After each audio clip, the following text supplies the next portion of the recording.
Saludo a la amada iglesia con la paz del Señor. Amén. ¿Cuántos están contentos de estar en la casa de Dios? ¿Sí? No hay mejor lugar, no hay mejor momento que estar en la casa de Dios.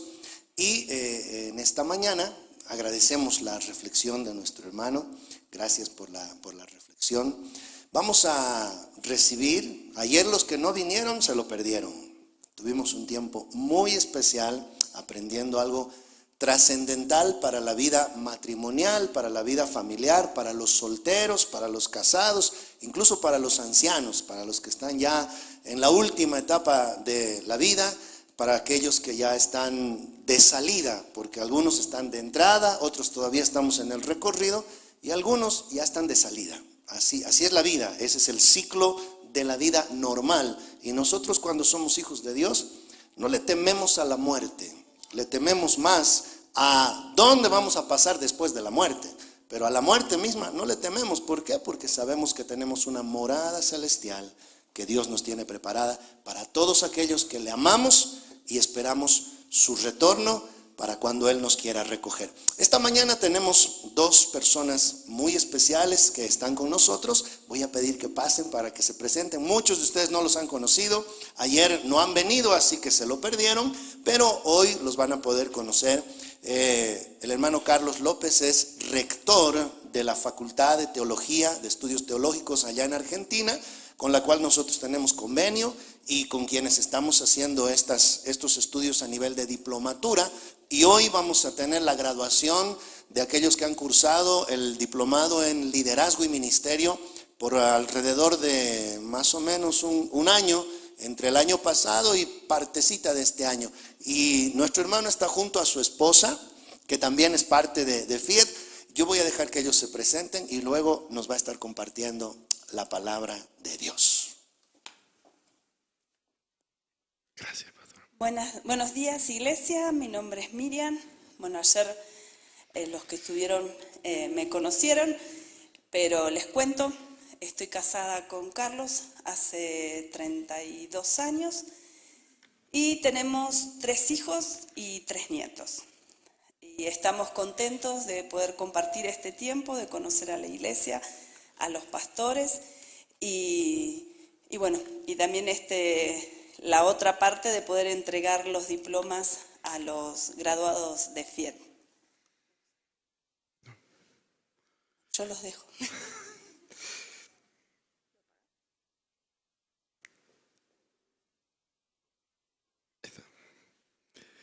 Bueno, gracias Pastor Gonzalo, gracias Iglesia por recibirnos. Es una alegría poder compartir este tiempo con ustedes. Con el Pastor Gonzalo nos hemos conocido por Zoom y bueno, por WhatsApp, y hasta ayer que nos conocimos en forma personalmente, junto también a la pastora Jimena y a toda la familia. Gracias por las atenciones. Ha sido un tiempo muy especial en Cochabamba. Segunda vez que estoy en Cochabamba. Una vez vine, pero solamente pisé Cochabamba y de acá me llevaron a un lugar de retiro que no sé dónde era. Luego me trajeron de nuevo y de ahí al aeropuerto y de ahí de nuevo para Argentina, así que no pude conocer mucho. Esta vez sí pudimos, junto con Miriam, andar un poquito más por las calles de Cochabamba. Y le confieso que nunca me habían tocado tanta bocina como me tocaron acá estos días. En todos los lugares donde iba, continuamente tocándome bocina, creo que eran taxis. Y nosotros con Miriam saludábamos diciendo, capaz que nos conocen, ¿no? Capaz que es alguien que nos conoce, porque si nos toca bocina nos quiere saludar. Pero ha sido un tiempo muy lindo, gracias por las atenciones. Quisiera compartir la palabra del Señor en esta mañana. Vamos a tener más tarde la graduación de los estudiantes. A ver, ¿cuántos graduados hay acá hoy? A ver, levanten la mano. 1, 3 nada más. ¿Y el resto vendrá después, hermano Gonzalo? Allá hay otro más, 4, 5. Ah, bueno, ya están ahí. Algunos como que no sabían que se iban a graduar hoy. Bueno, va a ser una alegría, una fiesta, poder celebrar juntos la graduación de los hermanos y hermanas que han estado estudiando y otros que están estudiando. A ver, ¿cuántos están estudiando? Levanten la mano. Bien, hay otro tanto. Ok, graduados que siguen estudiando, qué bueno, qué bueno. Bueno, vamos a la palabra del Señor. El 13 de octubre de 1972, quizá algunos de ustedes no habían nacido para ese entonces, un equipo de rugby se subió a un avión en Montevideo, Uruguay, iba hacia Santiago de Chile para disputar un encuentro de rugby con un equipo allí en Chile. Fue el 13 de octubre de 1972. El avión despegó de Montevideo y cruzó Argentina, y cuando estaba cruzando la cordillera de los Andes, por no un desperfecto mecánico, sino por un error humano, el avión se estrelló en la cordillera de los Andes. Eso fue un caso muy conocido para toda Sudamérica, porque de este accidente, por supuesto, muchos murieron en el acto, entre ellos los tripulantes, algunos familiares de jugadores que iban en este viaje, en este avión, pero otros sobrevivieron. 10 días después del accidente, de este tremendo accidente, 10 días después de ese accidente los dejaron de buscar, era imposible encontrarlos. Era mes de septiembre, las cordilleras nevadas, el avión blanco, así que los restos del avión blanco, nieve en la cordillera, imposible encontrarlos y poder tener señal de ellos. Así que de alguna manera se dio por terminado la búsqueda de los sobrevivientes, cualquier tipo de rescate, cualquier posibilidad de rescate se dejó de lado. Sin embargo, en la cordillera de los Andes habían algunos sobrevivientes, algunos jugadores, algunos muchachos, jóvenes entre ellos, que sobrevivieron a este terrible accidente. Estuvieron 2 meses, 60 días permanecieron allí en las cordilleras de los Andes, en las montañas nevadas de las cordilleras de los Andes, y para sobrevivir tuvieron que hacer un montón de cosas, no voy a entrar en detalles, pero muchos de ellos o varios de ellos sobrevivieron. Desesperados, después de 2 meses de estar allí perdidos, en la cordillera de los Andes, 3 de ellos decidieron buscar ayuda sin saber a dónde ir, sin tener ningún tipo de teléfono ni ningún tipo de aparato que pudiera indicarles de alguna manera cuál era el norte, cuál era el sur, hacia dónde podían ir, dónde es que podrían llegar a encontrar ayuda. Sin embargo, desesperados, 3 de ellos salieron buscando ayuda, subiendo y bajando picos nevados para ver si encontraban ayuda. Uno de ellos regresó, pero 2 siguieron adelante. Finalmente, después de 2 semanas de estar vagando en la cordillera de los Andes, a lo lejos, cuando ya estaba terminando el día, cayendo la noche, bien a lo lejos vieron a una persona, un arriero chileno, que del lado, por supuesto, de Chile, estaba pastoreando o estaba arriando unas chivas, allí bien a lo lejos, en una de las montañas abajo de la cordillera de los Andes. Imagínense, estos muchachos desesperados comenzaron a hacer señas diciéndole: aquí estamos, necesitamos ayuda, y le hacían señas que eran precisamente de un avión, y señas desesperados para que pudieran ayudarles. Como ya había caído la tarde, el arriero lo que hizo fue una seña, y la seña fue decir mañana, con la mano diciéndole: mañana voy por ustedes, tranquilo, mañana voy por ustedes.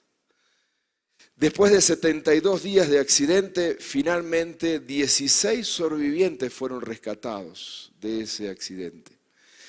El título ocupó la plana de todos los diarios de la región, seguramente también aquí en Bolivia. Y el título ocupó la primera plana, decía viven, y se reemplazó tragedia por milagro. Hay un pequeño librito que se llama precisamente así se llama, Viven, y creo que hasta una película se hizo precisamente como testimonio de esta tragedia de los Andes que resultó precisamente en un milagro. Mañana es una palabra que la usamos muy rutinariamente, la utilizamos todos los días. Mañana te veo, mañana voy a trabajar. Mañana si tengo tiempo paso a verte. Mañana es una palabra que, como la usamos todos los días, quizás no encierra demasiado significado. pero para aquellos que están atravesando un momento de profunda desesperanza, para aquellos que están atravesando un momento de crisis, para aquellos que están atravesando un momento de enfermedad terminal, para aquellos que están enfrentando una situación extrema en su vida, en su matrimonio, en su familia, con sus hijos, con sus padres, en el trabajo mismo, la palabra mañana puede tener un profundo significado. Y por eso la palabra que quisiera compartirles en esta mañana lleva este título: Mañana, signos de una esperanza segura. Y acompáñame allí a leer la primera epístola de Pedro. Vamos a leer los primeros versos de la epístola de Pedro. Esta epístola fue escrita alrededor del año 63 después de Cristo. Seguro, ninguno de los que estamos aquí había nacido para entonces. Pero fue escrita en el año 63 después de Cristo. Eran años difíciles para los cristianos en ese tiempo.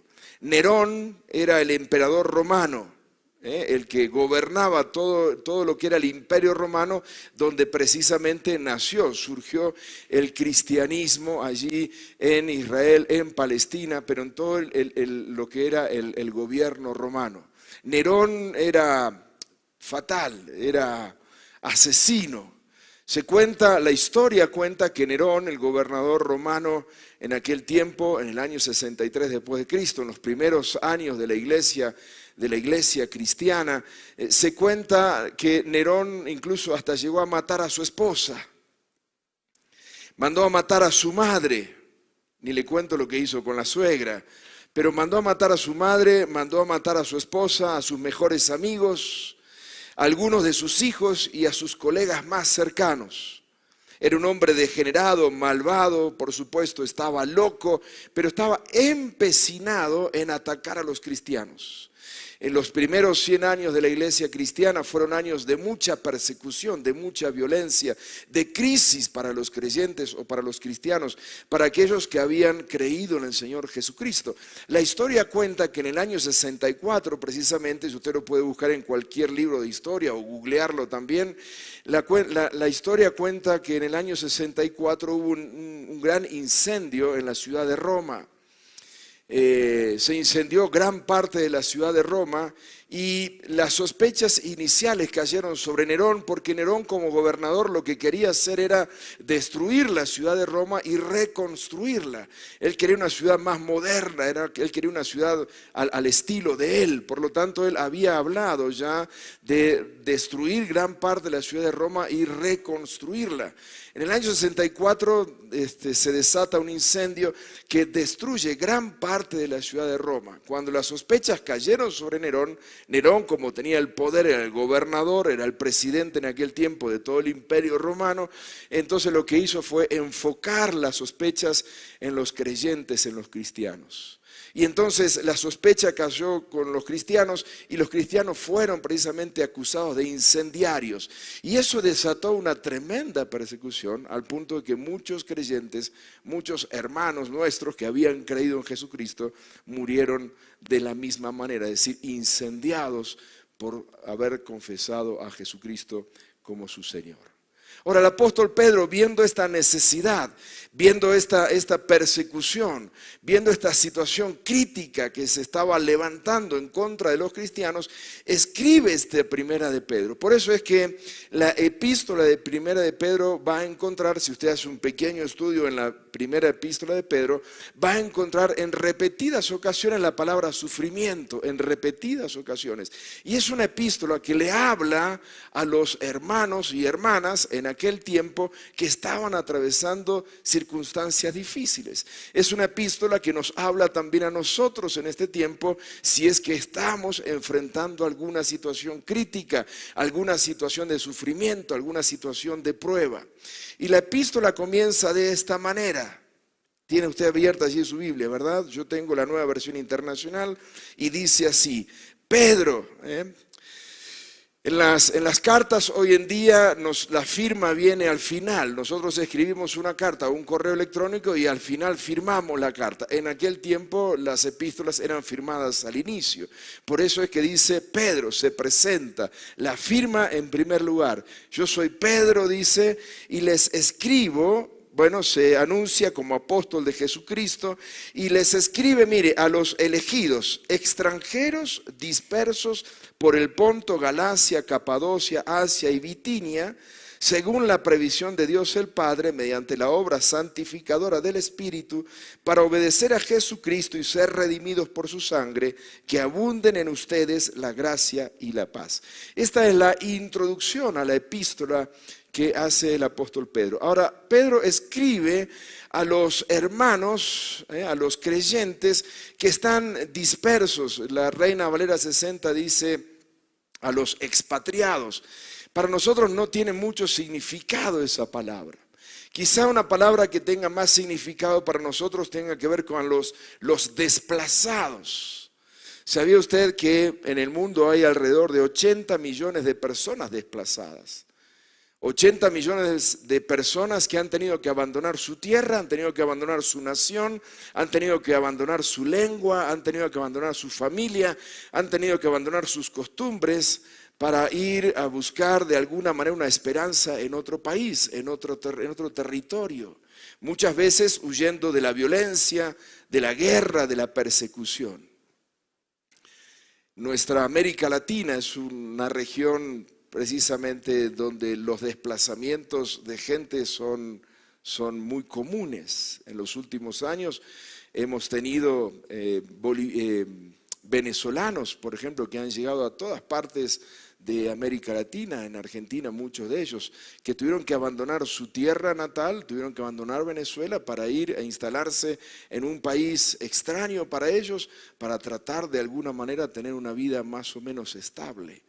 El apóstol Pedro entonces les escribe a los hermanos que están desplazados, que han tenido que abandonar su tierra, otra vez, su familia, su lengua, sus costumbres, sus comidas, sus trabajos, sus negocios, sus empresas, sus hijos, para poder salvar la vida, porque están siendo perseguidos por causa de la fe en Jesucristo. Estos hermanos están en el Ponto, Galacia, Capadocia, Asia y Bitinia, lugares que otra vez para nosotros son lugares nuevos, pero es lo que hoy, si buscamos en un mapa, lo que hoy es Turquía. Hermanos entonces que tuvieron que abandonar su tierra e irse a distintas regiones para poder sobrevivir. Y lo primero que el apóstol Pedro quiere que los hermanos entiendan y que nosotros entendamos hoy, si es que estamos enfrentando alguna situación de crisis, alguna situación de enfermedad, alguna situación, alguna prueba o no, lo primero que tenemos que o queremos en esta mañana ver es que hemos sido elegidos. Y el apóstol Pedro entonces les escribe a los hermanos, le dice, lo primero que quiero que ustedes sepan, queridos hermanos, es que han sido elegidos. Ustedes son elegidos. Es cierto que están siendo desplazados, es cierto que están viviendo pruebas, es cierto que están sufriendo diversas crisis, pero lo primero que usted debe saber, si es que está atravesando por alguna crisis, es que usted es un elegido de Dios. Amén. Ahora, yo le invito a que usted vuelva a leer conmigo este pasaje, porque lo leemos rápido y no prestamos atención a los detalles maravillosos que para mí es una revelación del texto bíblico para todas nuestras vidas. Hemos sido elegidos, mire, Pedro, apóstol de Jesucristo, a los extranjeros dispersos por el Ponto, Galacia, Capadocia, Asia y Bitinia. Y ahí dice, elegidos, pero escuche bien, o lea bien lo que dice su Biblia. Elegidos según la previsión de Dios el Padre, mediante la obra santificadora del Espíritu, para obedecer a Jesucristo y ser redimidos por su sangre. ¿Qué es lo que usted nota en esos primeros versos? Que usted y yo hemos sido elegidos ¿por quién? No lo está leyendo bien el pasaje. Lea de nuevo el pasaje. Hay 3 personas que se mencionan allí. ¿Quién? Dios Padre, Dios Hijo y Dios Espíritu Santo. Hemos sido elegidos por la Trinidad, por el Trino Dios. Hemos sido elegidos, según dice el texto, por la previsión, es decir, por el previo conocimiento de Dios el Padre. Dios el Padre en su previo conocimiento, conociendo de antemano, aún antes de que nosotros hubiéramos nacido, Dios Padre dijo, yo quiero que este sea mío. Y Jesucristo dijo, bueno, yo voy a morir por él y voy a dar mi vida por él para que con mi sangre redimirlo y comprarlo para que sea tuyo. Y el Espíritu Santo dijo, yo me comprometo a trabajar con él en un proceso de santificación para que verdaderamente llegue a ser a la estatura de un elegido de Dios. Amén. Es un amén muy triste, queridos hermanos. Hemos sido elegidos por el Trino Dios. Permítame, a ver si usted puede entender esto. Permítame usar una ilustración futbolera. Y yo sé que ustedes también son futboleros, no solamente los argentinos, también en Bolivia son futboleros. Cuando éramos muchachos, al menos allá en Argentina, cuando éramos muchachos, íbamos a la escuela o en el barrio, todos queríamos ser elegidos para jugar al fútbol. Y entonces, claro, no todos podíamos jugar. Había una cancha que podíamos jugar 10, 11 personas de un lado, 11 personas del otro, o a veces la cancha era más chica, entonces 8 de un lado, 8 de otro. Así que ahí estábamos todos los muchachitos, todos los chicos, y habían dos que siempre elegían, ¿no? Y entonces decía, bueno, elegí vos y elegí yo, y elige el otro. Y todos los demás que estábamos allí, lo que queríamos era ser elegidos para jugar al fútbol, ¿sí o no? Entonces teníamos 3 opciones. La primera opción es ser bueno, más o menos al estilo de Messi, cosa de que, bueno, sabíamos que íbamos a ser elegidos primero, pero no todos teníamos esa capacidad, una zurda maravillosa para poder esquivar a los rivales. Así que los que no teníamos una buena zurda, nos quedaba una segunda opción, la segunda, o dentro de la primera opción, era tener una derecha potente, ¿no? Es decir, tener una buena patada, o decir, bueno, pasa la pelota, pero no pasa el jugador. Entonces, nos podían elegir como defensa, o nos podían elegir como volante, o como atacante, es decir, es la única forma. Pero si no teníamos habilidades, quedábamos afuera del equipo. No éramos elegidos. ¿Está? ¿Le pasó alguna vez? No, quizá todos ustedes eran buenos con la pelota. Yo muchas veces me quedé afuera. La segunda opción era decir, voy al arco. Porque nadie quería ir al arco, ¿recuerdan? Entonces nadie quería ir al arco o a la portería. Entonces yo voy al arco, listo, dale, vení. Si vos vas al arco, entonces, pero todo el partido, sí, todo el partido. Entonces era una alternativa. Entonces era ser bueno, ir al arco, o ¿cuál era la tercera opción? Oh, me respondió una hermana. ¿Qué pasó, hermanos futboleros? Tiene razón, hermana. Es decir, la tercera opción era ser dueño de la pelota. Porque si el dueño de la pelota se iba, ¿qué pasaba? No había partido de fútbol. Así que cuando queríamos ser elegidos para jugar a la pelota, teníamos 3 alternativas: ser buenos, ir al arco o ser dueño de la pelota. Bueno, en el partido de la vida, en el partido del reino de los cielos, le tengo algunas malas noticias. En primer lugar, dice el texto bíblico que ninguno somos buenos. Dice que todos somos malos. Dice que todos tuvimos la oportunidad de patear un penal y le erramos al blanco, le erramos al arco. Es la definición más clásica que tenemos de pecado. Es decir, todos hemos pecado, todos tuvimos la oportunidad de tirar el penal para ganarnos la vida eterna y todos tiramos para afuera. La pelota se fue para lejos del arco. Todos somos malos, por lo tanto no podemos ser elegidos por ninguna virtud de bondad que por allá podamos mostrar. Todos somos pecadores, por lo tanto no somos elegibles. Estamos separados, apartados, alejados de Dios. No podemos ser elegidos para pertenecer al equipo del reino de los cielos porque todos somos pataduras. Y encima de eso no hay arquero, no hay necesidad de arco, por lo tanto tampoco tenemos esa posibilidad y no hay dueño de la pelota porque no somos dueños absolutamente de nada. La única opción que tenemos para ser parte del equipo de Dios es que en su gracia, en su soberanía, en su amor y en su misericordia, Él un día haya dicho, yo quiero que este sea parte de mi equipo. Y Jesucristo dice, bueno, Padre, si tú lo has elegido, yo voy a morir por él y voy a dar mi sangre para que él sea parte del equipo del reino de los cielos. Y el Espíritu Santo dice, es maleta, es malísimo, pero yo voy a trabajar en él para hacerlo un buen jugador y que sea parte del equipo del reino de Dios. Amén. ¿Es usted un elegido por el Trino Dios? ¿Lo sabía? 3 o 4 sabían. ¿Y el resto lo sabía? Hemos sido elegidos por el Trino Dios. Mire, si no, dígame usted cómo explica esto que usted ve aquí. Yo nací en un pueblito chiquito al sur de la provincia de Buenos Aires, de unos 800 habitantes. Miriam lo conoce y dice que hay menos de 800. Yo digo que hay 1000, pero para más o menos no tener disputa matrimonial hemos llegado a un promedio. 800 habitantes. Es un pueblo chiquito, ganadero, así que es un lindo pueblo, hermoso pueblo. Lo invito cuando vaya a conocer a Argentina, no puedo dejar de visitar Bordenave, es este pueblo donde yo nací. Es un pueblo donde no hay iglesia evangélica, donde no hay testimonio evangelio, aún hasta el día de hoy. Hay una iglesia católica donde el cura va cuando se casa alguien o cuando se muere alguien. Ahora, como ya la gente no se casa, cuando la gente del pueblo ve el auto del cura que anda dando vuelta en el pueblo, todos se alarman y dicen, uy, ¿quién habrá muerto? Y mi tía, como es la dueña del único hotel que hay allí, que es un hotel de 2 estrellas, porque vive mi tío y mi tía, ellos dos son las estrellas del hotel.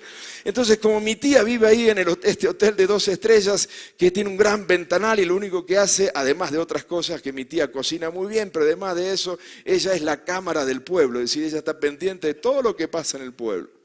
Y entonces cuando mi tía ve el auto del cura que anda vuelta en el pueblo, abandona el hotel y sale corriendo para la iglesia católica para averiguar quién es el que ha muerto, porque la noticia tiene que estar en el hotel, porque este es el hotel que da la noticia a todo el pueblo de quién ha muerto ese día en el pueblo.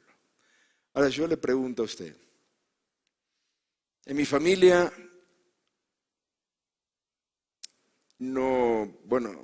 antes de que yo conociera a Jesucristo o Él me conociera a mí, no hay abuelo creyente, no hay abuela creyente, no hay tía creyente, no hay tío creyente, no hay mamá creyente, no hay papá creyente. Y yo le pregunto, ¿cómo explica usted que yo esté aquí hoy predicándoles a ustedes?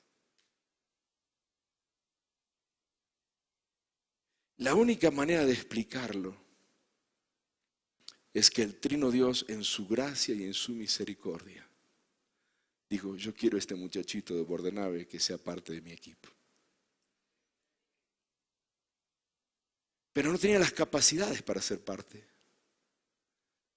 No era bueno. No había bondad en mí. Era pecador y soy pecador. No había posibilidad alguna que yo formara parte del pueblo de Dios. Pero Jesucristo dijo, yo voy a morir por él.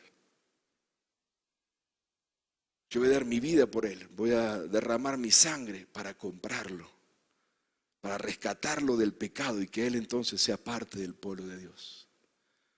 Y el Espíritu Santo se comprometió a trabajar en mi vida un proceso de santificación para perfeccionarme hasta la venida del Señor Jesucristo. Amén. Eso es también con usted. Dios lo ha elegido a usted, querido hermano y hermana. Usted no está aquí en los caminos del Señor porque su papá o su mamá son pastores. Usted no está aquí en el camino del Señor porque su papá y su mamá son creyentes. Gloria a Dios porque sí son creyentes. Gloria a Dios porque hay abuelos y abuelas que oran por sus nietos. Gloria a Dios porque hay padres que sirven al Señor y le muestran un camino a sus hijos, un camino de salvación, se los muestran. Este es el camino, hijo, si caminas por acá, si transitas por acá, llegarás a la salvación que tu madre y yo gozamos en Cristo.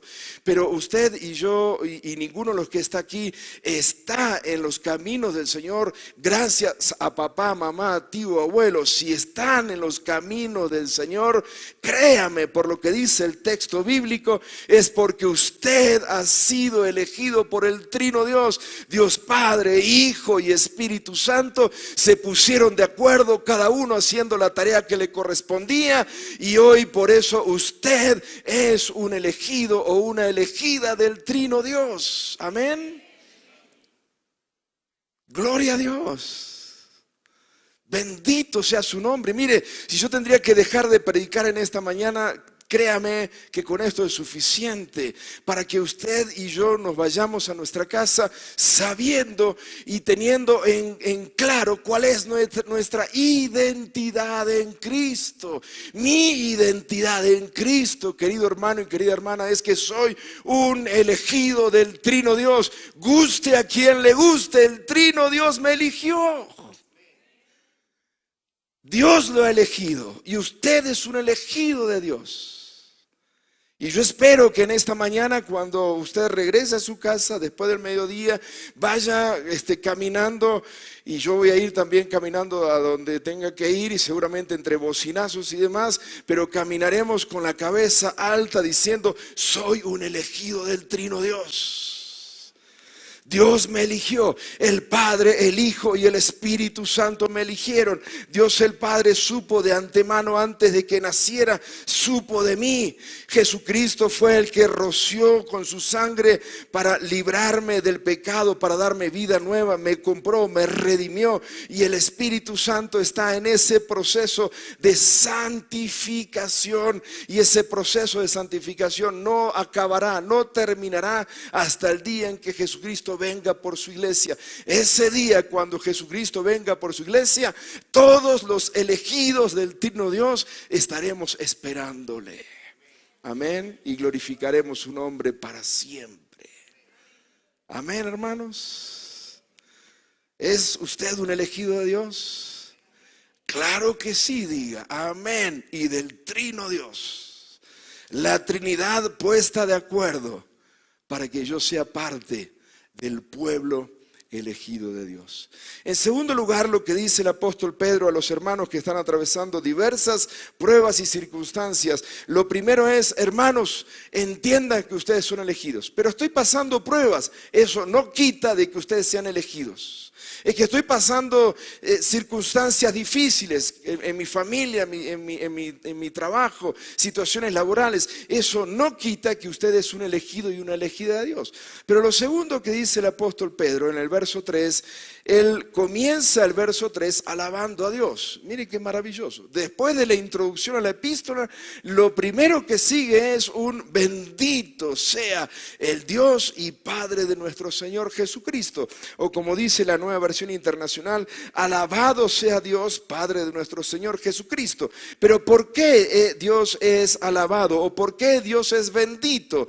Dice el texto: porque según su gran misericordia nos ha hecho nacer de nuevo a una esperanza viva mediante la resurrección de Jesucristo de entre los muertos.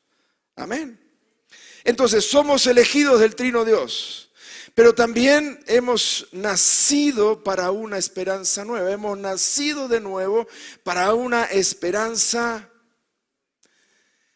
como lo que dice el texto. Lea la Biblia. ¿Qué dice el texto? Por su gran misericordia nos ha hecho nacer de nuevo mediante la resurrección de Jesucristo, para que tengamos una esperanza viva. Y ese calificativo de esperanza marca la diferencia entre otras esperanzas que puede haber en el mundo.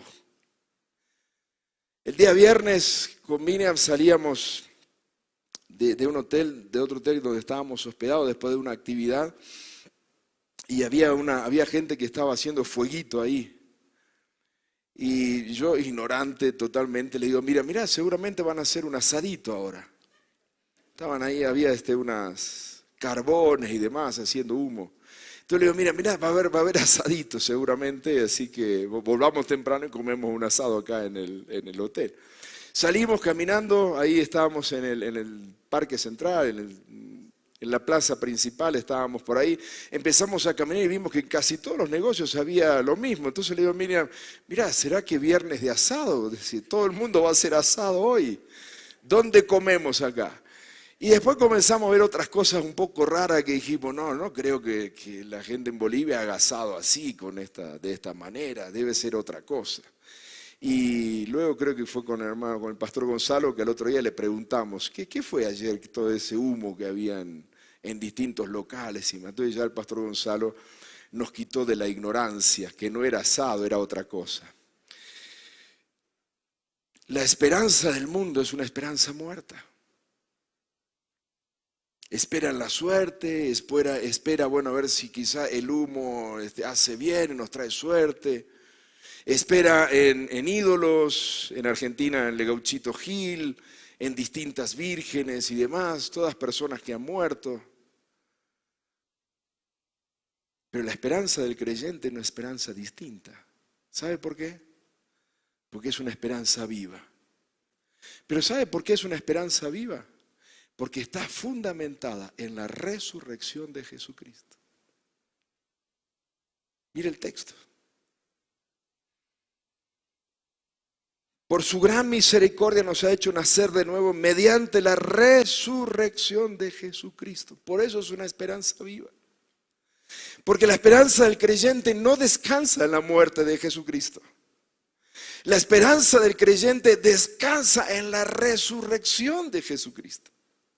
La esperanza suya y mi esperanza, la esperanza de los que somos creyentes en Jesucristo, descansa en que Jesucristo está vivo. Y por eso es que oramos y le decimos, oh Padre nuestro que estás en los cielos, en el nombre de nuestro Señor Jesucristo, el que vive y reina para siempre. Esa es la esperanza del creyente. Ahora, note bien, tome nota de esto. La esperanza cristiana no tiene nada que ver con negar la realidad. Lo que se nos ha enseñado, y yo digo mal enseñado, es que los creyentes tenemos que negar la realidad. Es decir, el creyente no puede estar, ¿cómo es que dice la canción? No puede estar enojado, dice, ¿no? El creyente no puede estar triste, el creyente tiene que estar siempre contento, siempre alegre, siempre gloria a Dios y aleluya. El creyente nunca tiene que estar hacia abajo, sino siempre para arriba, porque la esperanza del creyente es una esperanza que niega la realidad de la que estoy viviendo. No, eso no es lo que enseña la Biblia. La esperanza del creyente nos dice que aunque tengamos que atravesar por diversas pruebas, circunstancias difíciles, aunque tengamos que atravesar por la muerte misma, la esperanza del creyente dice es que el creyente puede en algún momento resucitar para vida nueva. Amén. Aunque ande en valle de sombra y de muerte, dice el salmista, no temeré mal alguno. No dice yo nunca andaré en valle de sombra y de muerte porque soy creyente. No. El ser creyente no nos exceptúa del sufrimiento, no nos libra del sufrimiento. El ser creyente lo que hace es que aunque tengamos que atravesar por diversas pruebas y aflicciones, como creyente tenemos la esperanza de que Jesucristo, así como murió y resucitó, también nos sacará a nosotros aún de la muerte para una resurrección plena en Él. Amén. Si hay resurrección, tiene que haber muerte. No hay resurrección sin muerte. Y cuando el texto dice que nuestra esperanza está basada en la resurrección de Jesucristo, lo que implica es que la esperanza toma como real la muerte de Jesucristo. Amén, hermanos. Entonces, cuando nosotros como creyentes atravesamos diversas pruebas, aflicciones, sufrimientos, no niegue el sufrimiento. No lo niegue. Acepte. Es cierto, estoy pasando por esta aflicción. Es cierto, estoy pasando por esta situación difícil. Es cierto, estoy atravesando una situación de crisis familiar, matrimonial, con los hijos, laboral. Es cierto, estoy atravesando una crisis de enfermedad. Pero la esperanza me dice que así como Cristo sufrió y murió y resucitó al tercer día, la esperanza cristiana me dice que lo mío, mis hijos, mi familia, mi matrimonio, mi trabajo, no queda allí en el sepulcro, sino que seré levantado por la esperanza que hay en el Señor Jesucristo que resucitó de los muertos. Amén, hermanos. Amén. Entonces, cuando sufrimos o atravesamos diversas pruebas, lo primero que debemos saber es afirmar nuestra identidad. El creyente que atraviesa por pruebas y dificultades ese creyente afirma su identidad diciendo: yo soy un elegido de Dios. Y si me está pasando esto, no es un asunto de casualidad. Si estoy pasando por este sufrimiento, por esta situación de crisis, de prueba, el Señor me sacará de esta situación. Porque esta es la esperanza. La esperanza cristiana no niega la realidad. La esperanza cristiana acepta la realidad, pero cree que la realidad no se termina allí, porque en Cristo hay una esperanza viva, y esa esperanza me lleva a la esperanza de la resurrección y del triunfo en Cristo Jesús. Amén, ¿se entiende, hermanos? En tercer lugar, lo que dice el apóstol Pedro: en primero, somos elegidos. En segundo, tenemos una esperanza viva. En tercer lugar, verso 4, dice que tenemos una herencia incorruptible, inmaculada y que no se marchitará, que está reservada en los cielos para nosotros. Mire esto, tenemos una herencia. Note allí los calificativos, 3 calificativos de esta herencia: indestructible, incontaminada e inmarchitada. Tal herencia está reservada en los cielos. ¿Para quiénes? ¿Para quiénes? Para los elegidos de Dios. Para los elegidos de Dios que aún tengan que atravesar en este tiempo por diversas pruebas. Pero sepan, queridos hermanos elegidos del Trino Dios, que ustedes son herederos de una herencia maravillosa. Esa herencia tiene 3 calificativos. Es una herencia indestructible, incontaminada e inmarchitable. ¿Cuántos pueden decir gloria a Dios por eso? Amén. ¿Sabe por qué? Mire, yo lo que tengo son deudas. No tengo herencia. A veces cuando viajamos por el país, allá en Argentina, jugamos con Miriam después varios tiempos de viajar, a veces 8, 10, 12 horas viajando por la ruta, y le digo: mira qué lindo campo, ¿no será de algún López, de algún tío López que por ahí tiene este campo, que no tenga hijos y que quiera heredárselo a este muchacho López? Y Miriam dice: no, no creo, porque los López lo que tienen son deuda, no tienen campos.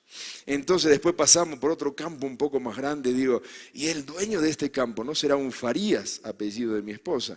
¿No será un Farías, un abuelo que quizás no conociste y que no tiene nietos y que vos sos la única nieta que queda con vida? ¿Y qué tal si te hereda este campo y de repente somos dueños nosotros por herencia de este campo? Y jugamos y soñamos, porque créame que no hay ningún López ni ningún Farías con campo ni con plata. Pero cuando leo el texto me dice que este López y esta Farías y todos ustedes y todos aquellos que hemos sido elegidos por el Trino Dios somos herederos.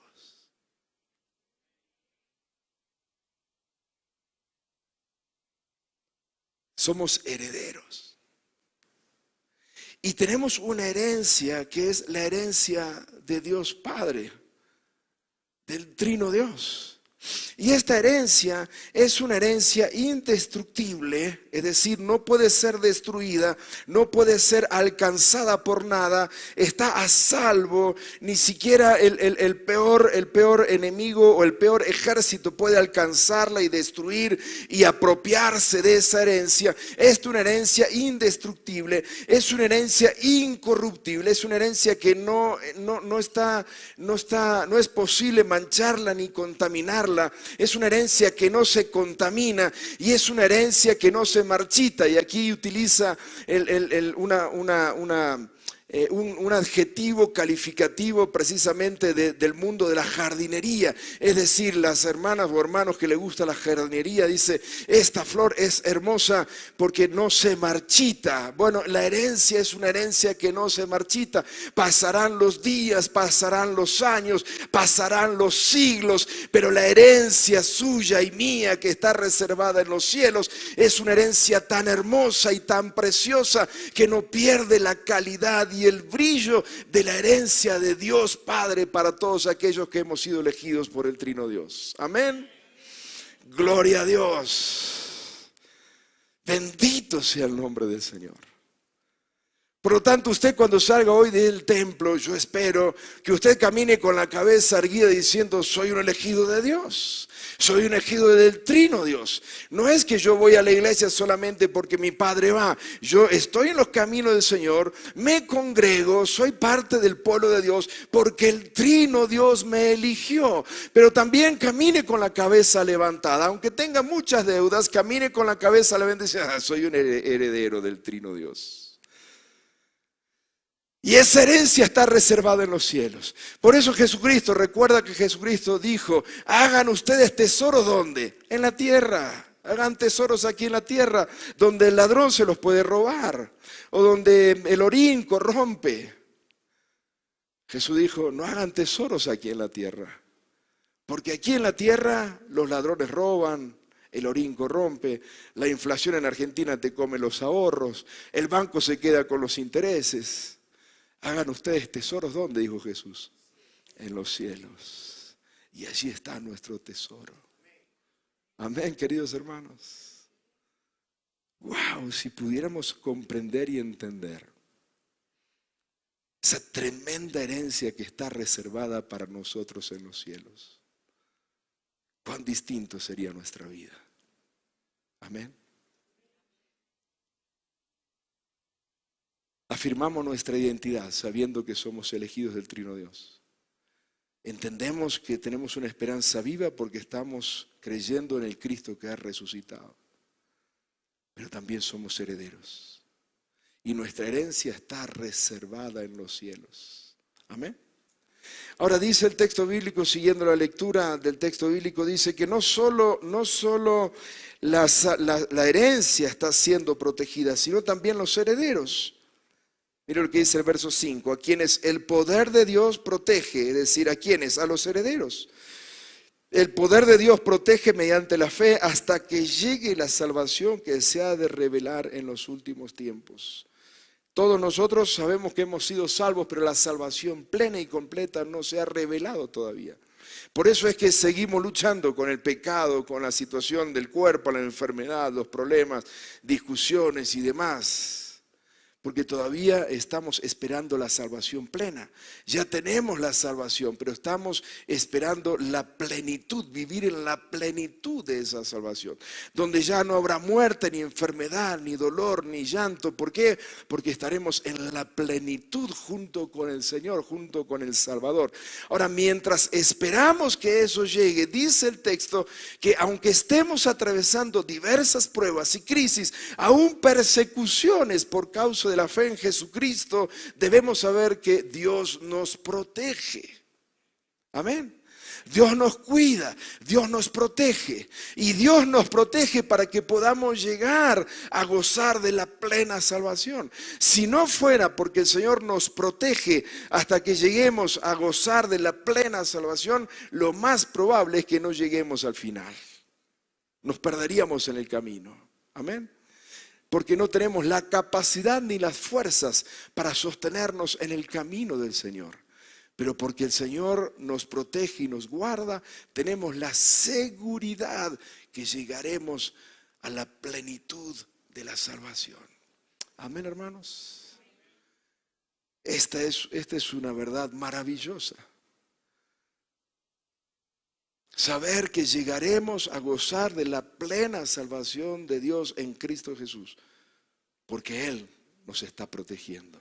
Amén. Porque Él nos está guardando. Ahora finalizo versos, vamos finalizando ya en esta mañana. Mire verso 6. Saber esto para ustedes, todo esto que hemos hablado, que han sido elegidos, que hay una esperanza viva, que hay una herencia indestructible, incontaminada, inmarchitable en los cielos, y que Dios protege también sus vidas hasta el día de la revelación plena del Señor Jesucristo. Saber todo esto para ustedes, verso 6, es motivo de gran alegría. ¿Es así? ¿Es motivo de gran alegría para nosotros?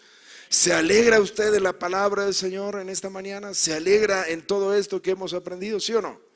Es motivo de gran alegría, aunque dice el texto allí, es para ustedes motivo de gran alegría, aunque o a pesar de que hasta ahora han tenido que sufrir diversas pruebas por un tiempo. Y esto es lo que no nos gusta como creyentes. Por eso que generalmente lo que hacemos es quitar la palabra sufrimiento.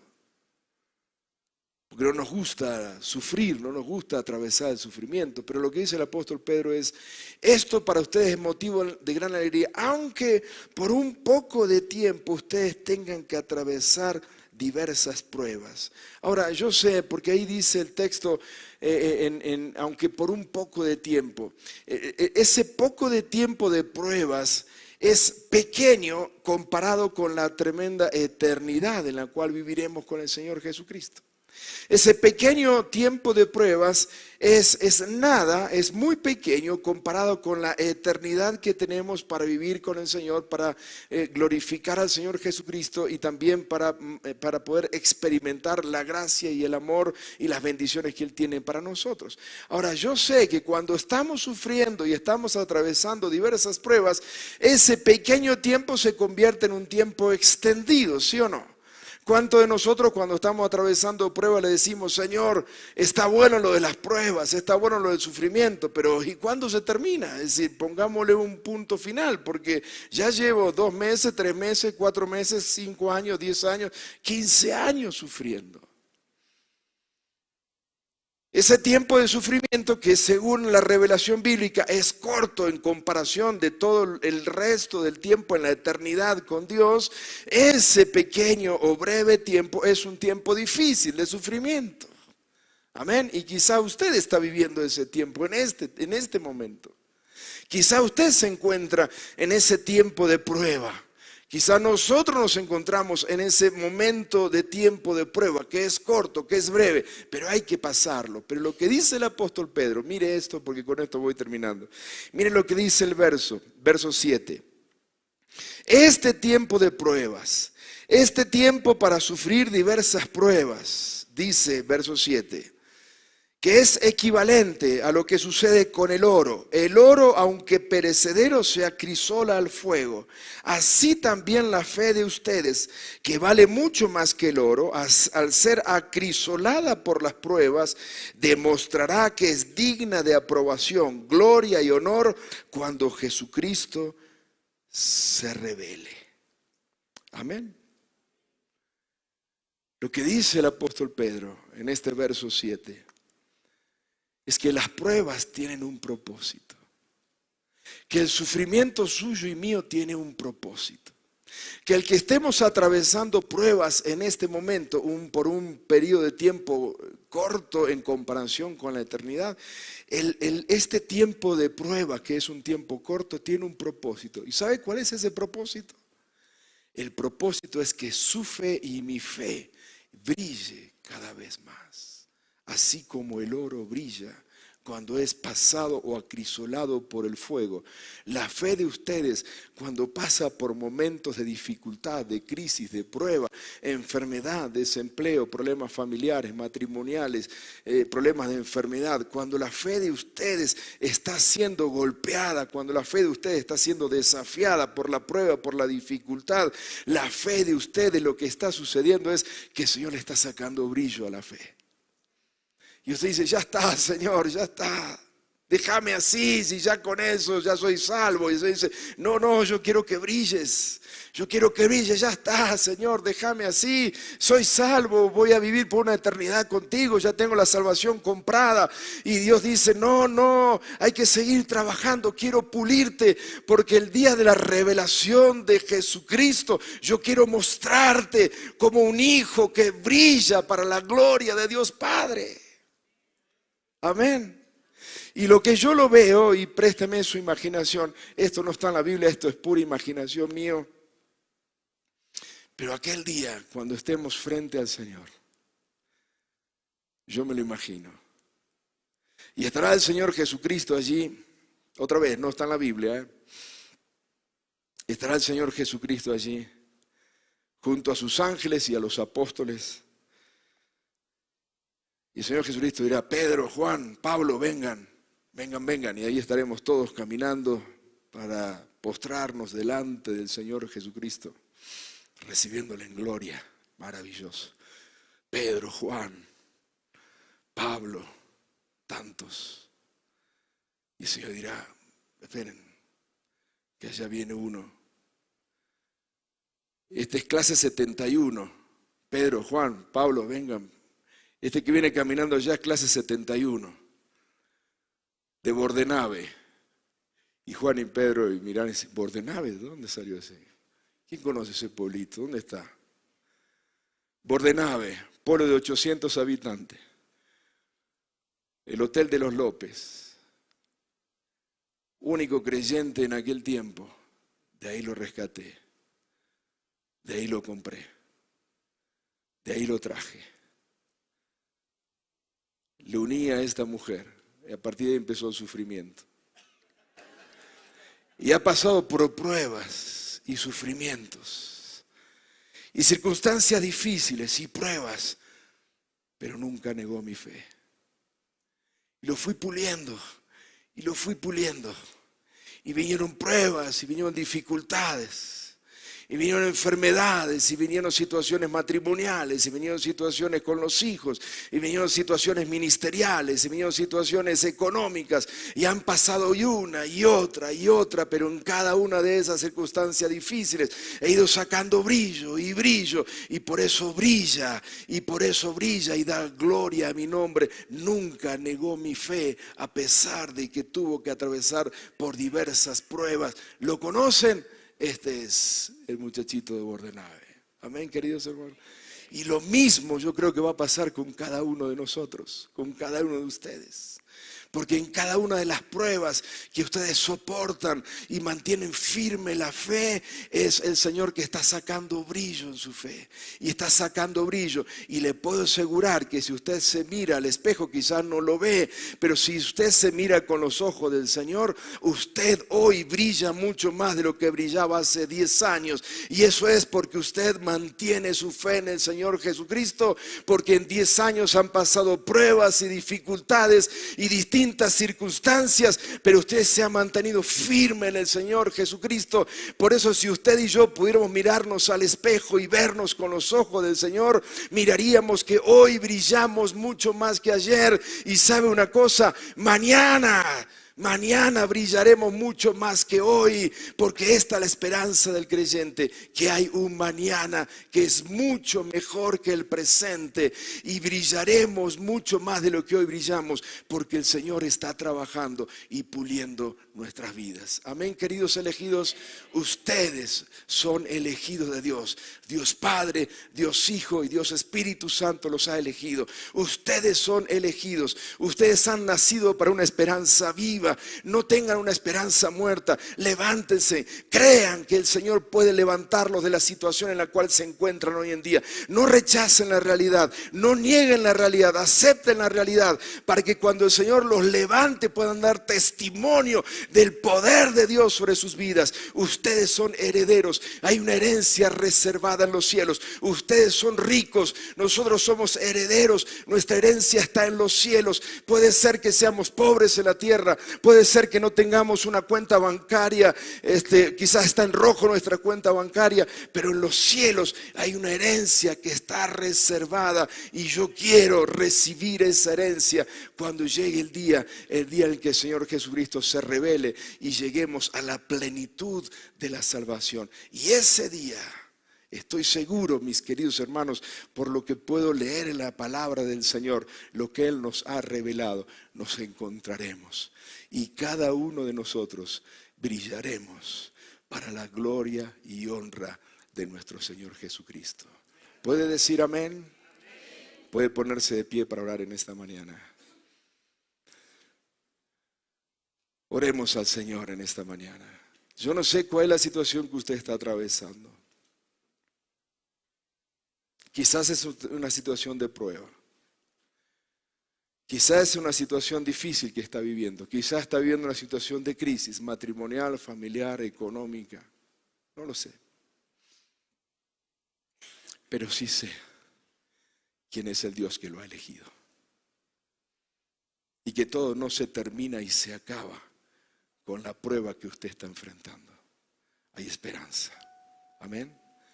Hay un mañana seguro para todos aquellos que hemos creído en Jesucristo. Y el mañana es mucho mejor que el hoy. Se lo puedo asegurar por lo que leo en la palabra del Señor. El mañana en Cristo siempre es superior al hoy o al ayer en Cristo Jesús. Amén. Él es el mismo, ayer, hoy y por los siglos. La esperanza cristiana siempre mira hacia adelante, queridos hermanos. Siempre mira hacia adelante. Siempre mira al Señor Jesucristo, porque Él vendrá. Hoy vivimos quizá un mañana glorioso, un día glorioso en el Señor, pero nada se compara con el mañana cuando Él venga por nosotros.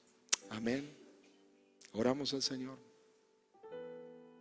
Cierre sus ojos.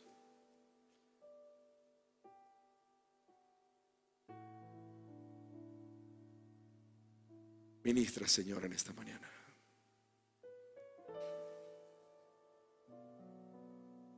Ministra, Espíritu Santo.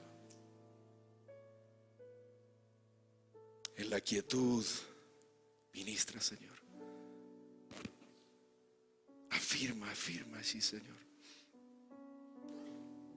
Elegido, elegida, afirma, Señor. Su corazón trae convicción.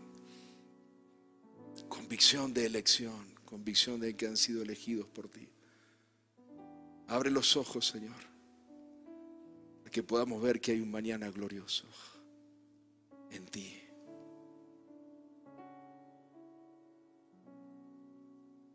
Bendito es tu nombre, Jesús.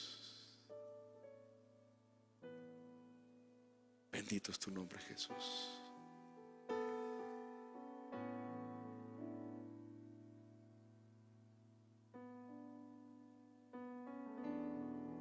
¿Se anima a poner la mano sobre el hombro de su compañero, hermano que tiene al lado?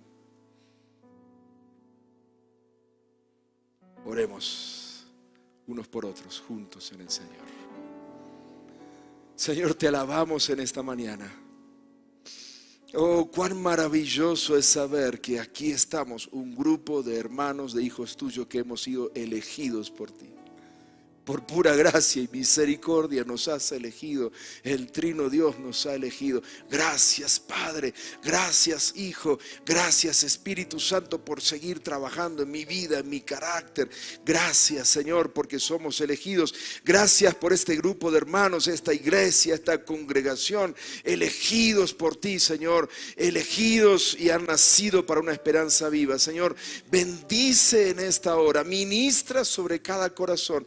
Ministra sobre aquellos que están atravesando diversas pruebas, especialmente ministra sobre ellos para que puedan levantarse con fe en esta mañana, sabiendo que hay una esperanza viva y que hay un mañana que es mucho más glorioso que lo que hoy están viviendo. Señor, oramos en el nombre de Jesucristo para que en este tiempo en el que nos toca atravesar diversas pruebas y aflicciones, lo que te pedimos, Señor, es que podamos tener la valentía de poder, Señor, mantener nuestra fe en ti, para que, Señor, tú sigas puliendo, trabajando nuestra vida, para que ese día cuando tú vengas por nosotros podamos brillar para la gloria de tu nombre. Que nuestra fe sea de testimonio, Señor, al pueblo, que nuestra fe sea de testimonio a la familia, que nuestra fe sea de testimonio a la ciudad, que nuestra fe sea de testimonio a los compañeros de trabajo, de universidad, de facultad, de colegio, que nuestra fe sea de testimonio, Señor, de que tú eres un Dios vivo, grande, poderoso, que reinas para siempre y que nos estás llevando hacia un mañana glorioso, donde daremos gloria, honra y alabanza a tu nombre por la eternidad. Señor, gracias por cada uno de mis hermanos y hermanas, por esta iglesia, por esta congregación. Ministra, bendice, levanta, fortalece, llena con tu Espíritu Santo. En el nombre de Jesús. Amén y amén.